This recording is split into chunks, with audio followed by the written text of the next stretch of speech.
Cricket అభిమానులను నెల రోజులుగా ఎంతో ఎంటర్టైన్ చేసిన ఉమెన్స్ ప్రీమియర్ లీగ్ 3వ సీజన్ క్లైమాక్స్కు చేరుకుంది.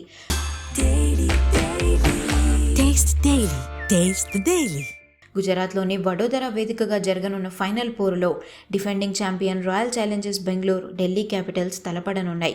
ఆరంభం నుంచే అద్భుత ఫామ్ను కొనసాగిస్తూ పాయింట్స్ టేబుల్లో అగ్రస్థానంలో నిలిచి అందరికంటే ముందే ఫైనల్ బెర్త్ను ఆర్సీబీ ఖరారు చేసుకుంది. స్మృతి మందన సారథ్యంలో టీం అంతా సూపర్గా రాణిస్తున్నారు. వరుసగా 2వ ఏడాది కూడా ఛాంపియన్గా నిలిచి రికార్డును తమ ఖాతాలో వేసుకోవాలని బెంగళూరు పట్టుదలగా ఉంది. మరోవైపు ఢిల్లీ క్యాపిటల్స్ టోర్నీ చరిత్రలో వరుసగా 4 సార్లు ఫైనల్కు చేరిన ఏకైక టీంగా రికార్డు సృష్టించింది. అయితే గత 3 సార్లు ఫైనల్కు చేరిన రన్నరప్తోనే సరిపెట్టుకోవాల్సి వచ్చింది. ఈసారి ఢిల్లీ కొత్త కెప్టెన్ జమీమా నేతృత్వంలో టీం పక్కా ప్రణాళికతో కనిపిస్తోంది. ట్రోఫీని ముద్దాడి తమ కల నెరవేర్చుకోవాలని ఢిల్లీ చాలా పట్టుదలగా ఉంది. మరి ఈ 2 టీమ్స్లో ఎవరు విజయం సాధిస్తారో చూడాలి.